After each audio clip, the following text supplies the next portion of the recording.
तमाम धमकियों से तमतमाए ट्रंप ने दुश्मनों के सफाए का ऐलान कर दिया है। But we need Greenland for national security purposes. Trump Greenland के लिए यूरोपीय देशों को खतरे में डालने के लिए रेडी हैं। ट्रंप इजराइल के लिए ईरान को तबाह करने की जिद पाल चुके हैं। ट्रंप बम दिखा रहे हैं। ट्रंप अपने एटम बम गिना रहे हैं। जब ट्रंप की धमकियों से तंग आकर यूरोप के लीडर उन्हें इंटरनेशनल गैंगस्टर कहने लगे, जब ट्रंप की युद्ध वाली सनक पर उन्हें गाली तक दी जाने लगी है, तभी अमेरिका के राष्ट्रपति और सबसे ताकतवर लीडर की जान बाल बाल बची है। ट्रंप के एयरफोर्स वन प्लेन को यू टर्न लेना पड़ा है। यह सबसे भयानक युद्ध की वजह बन सकती है। क्या ट्रंप को छूकर निकल गई मौत?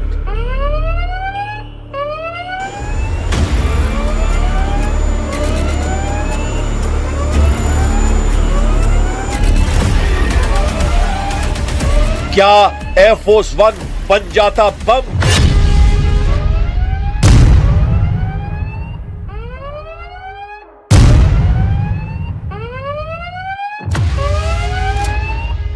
क्यों ट्रंप के प्लेन ने इमरजेंसी यू टर्न लिया?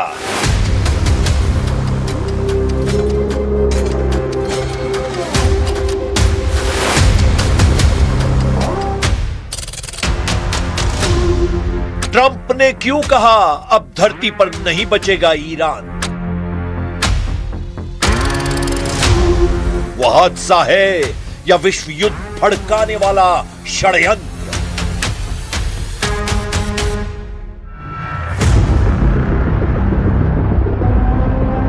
अमेरिका में हड़कंप मचाने वाला कांड क्या है? इसे जानने से पहले सुनिए वो धमकी जिसने ट्रंप का दिमाग इतना गर्म कर दिया कि वो खून खराबे पर उतर आए हैं। ये ईरान की सेना के प्रवक्ता हैं। नाम है जनरल अबुल फजल शेखरच, जिन्होंने धमकी दी है कि अगर सुप्रीम लीडर खामनेई की तरफ कोई हाथ उठा तो उसे कलब कर दिया जाएगा।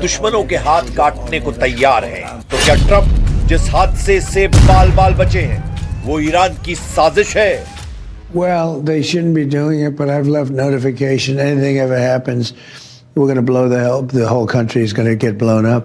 If I were here and they were making that threat to somebody, even not even a president, but somebody like they did with me, I would absolutely hit them so hard. But I have very firm instructions. Anything happens, they're going to wipe them off the face of this earth. पुख्ता तौर पर अब तक Trump के plane की emergency landing की जानकारी जो सामने आई है वो बेहद डरावनी है।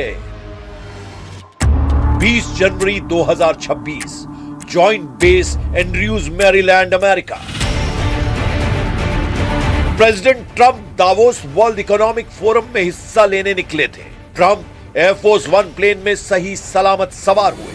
सारी तकनीकी जांच के बाद एयरफोर्स वन उड़ान के लिए रनवे पर दौड़ने लगा। एयरफोर्स वन ने टेक ऑफ भी किया, मगर प्लेन जैसे ही फुल स्विंग में आता इमरजेंसी अलार्म बजने लगा। एयरफोर्स वन में गड़बड़ी को पायलट ने पकड़ा। पायलट ने बेस पर मैसेज भेजा, जिसके बाद पेंटागन से व्हाइट हाउस तक हड़कंप मच गया।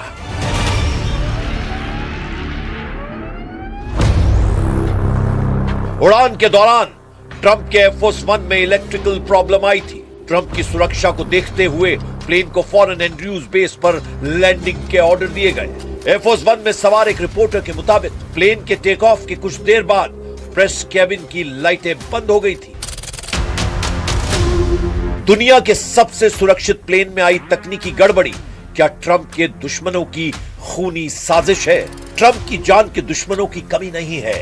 ट्रंप इस वक्त दुनिया के कई देशों की आंख की किरकिरी बने हुए हैं। जिस दावोस समिट में हिस्सा लेने वो स्विट्जरलैंड पहुंचे हैं, वहां मौजूद कई लीडर्स ट्रंप से बेहद खौफजदा हैं।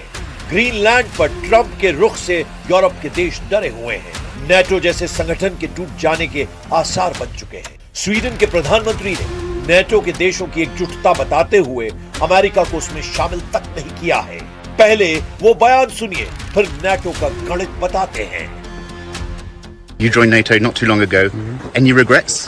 Absolutely not. We are in very good cooperation with 31 allies within NATO, and we are doing great progress, and we are being integrated very rapidly, and we are already making big efforts also to increase NATO's combined capacities in our part of the world.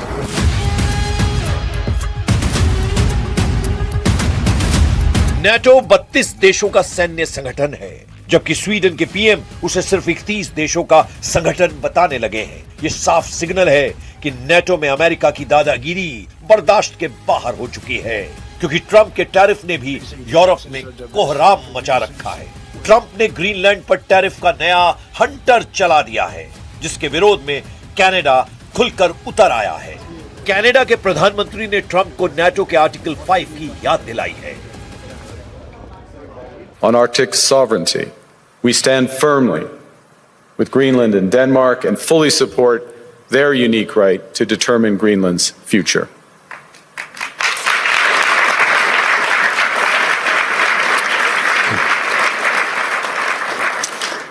Our commitment to NATO's Article 5 is unwavering. So we're working with our NATO allies, including the Nordic Baltic Gate, to further secure Davos पहुंचने से पहले ही Trump ने अपने सारे पत्ते खोल दिए हैं। उन्होंने अपने सारे दांव आजमा लिए हैं। ट्रंप को अपनी जिद पूरी करनी है, कीमत कुछ भी हो सकती है, चाहे डॉलर या युद्ध। ग्रीनलैंड को अमेरिका अब हड़प कर ही रहेगा, लेकिन यूरोप की महाशक्तियां ट्रंप की राह में रोड़ा बनने के लिए तैयार हैं। इसकी गवाही दावोस की पहाड़ी पर ट्रंप के लिए लिखा नो किंग्स का ये साइन है। Of course, I see that there are these tensions at the moment. There's no doubt. Again, I'm not going to comment on that, but I can assure you the only way to deal with that is, in the end, thoughtful diplomacy. This focus on Ukraine should be our number one priority. And then we can discuss on all the issues, including Greenland, but it should be Ukraine first, because it is crucial for our European and US security. Greenland America और Europe का मसला है, जिनकी आपस में खूब बनती रही है। फिलहाल भले ही युद्ध का खतरा है, लेकिन होगा वही जो सुपर पावर तय करेगा, क्योंकि अमेरिका कह रहा है अगर ग्रीनलैंड पर ढील दी गई तो उसे चीन रूस हड़प लेंगे। I have tremendous respect for both the people of Greenland and the people of Denmark. Tremendous respect. But every NATO ally has an obligation to be able to defend their own territory. And the fact is, no nation or group of nations is in any position to be able to secure Greenland other than the United States. We're a great power. America Putin का भय दिखा रहा है। Putin से Europe के सारे देश डरते हैं, इसमें कोई डाउट नहीं, मगर पुतिन खुद कह रहे हैं कि ग्रीनलैंड में उनकी दिलचस्पी नहीं है। इसलिए फिलहाल जिस युद्ध के भड़कने के पूरे चांस हैं, वो ईरान अमेरिका का फाइनल युद्ध है। द वॉल स्ट्रीट जर्नल के मुताबिक ट्रंप ने सहयोगी देशों से ईरान के खिलाफ फाइनल मिलिट्री ऑपरेशन का प्रेशर फिर से बनाना शुरू कर दिया है। ट्रंप ईरान के खिलाफ संयुक्त देशों की सेना उतारने का प्लान बना चुके हैं। ट्रंप ने ईरान पर की सीक्रेट वॉर मीटिंग में बार बार यह दोहराया है कि उन्हें फाइनल रिजल्ट चाहिए। व्हाइट हाउस और पेंटागन के सीनियर अफसर से ईरान पर एक्शन के सारे ऑप्शन ट्रंप ने मांगे हैं।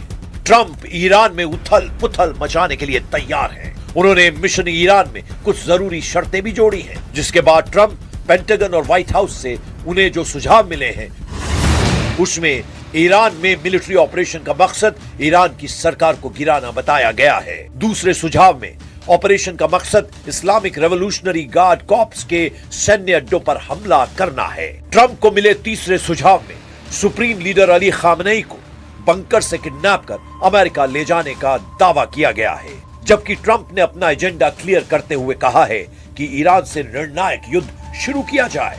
ट्रंप ने एक इंटरव्यू में यह तक कहा है कि उन्होंने ईरान पर आदेश दे दिए हैं, अगर कुछ भी गलत होता है तो पूरे देश को धरती से मिटा दिया जाएगा। ट्रंप की इसी धमकी के जवाब में ईरान के जनरल ने दुश्मनों के हाथ काट लेने की धमकी दी है।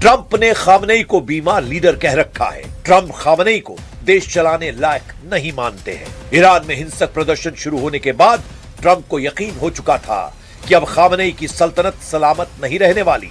हालांकि ईरान में दंगे को बेरहमी से कंट्रोल कर लिया गया। फिर जब ईरान ने प्रदर्शनकारियों को फांसी पर टांगने का ऐलान किया तो बीच में ट्रंप कूद पड़े। उन्होंने ईरान को धमकी दी कि एक भी फांसी होने पर अमेरिका हमला शुरू कर देगा। ट्रंप ने ईरान को डराने के लिए अपने जंगी बेड़े को भी खाड़ी में उतार दिया। अमेरिका के भयानक गुस्से को देखते हुए ईरान में फांसी टाल दी गई। ट्रंप ने इसे अपनी जीत बताना शुरू कर दिया। जब सबको लगने लगा कि ईरान अमेरिका युद्ध टल गया है तो एक बार फिर दोनों तरफ से धमकियां शुरू हो गई हैं। इसके पीछे की बड़ी वजह ईरान के निर्वासित क्राउन प्रिंस रेजा पहलवी माने जा रहे हैं, जिन्होंने ईरान में प्रदर्शनकारियों को भड़काने में पूरी ताकत लगाई। रेजा पहलवी ने ईरान पर हमले करने के लिए ट्रंप को भी उकसाने की पूरी कोशिश की है। हालांकि असल बात ईरान इजराइल के बीच की दुश्मनी है। ईरान इजराइल के बीच बेइंतहा नफरत है। ईरान के सुप्रीम लीडर इजराइल को धरती से मिटाने की अपील कर चुके हैं, जिसकी वजह से ट्रंप ने अब इजराइल के सबसे बड़े दुश्मन के सफाए का मिशन शुरू कर दिया है। लेकिन ईरान को युद्ध में मात देना आसान नहीं। ईरान ऐसा लड़ाका देश है जिसने अमेरिका, इजराइल दोनों से अकेले टक्कर ली है।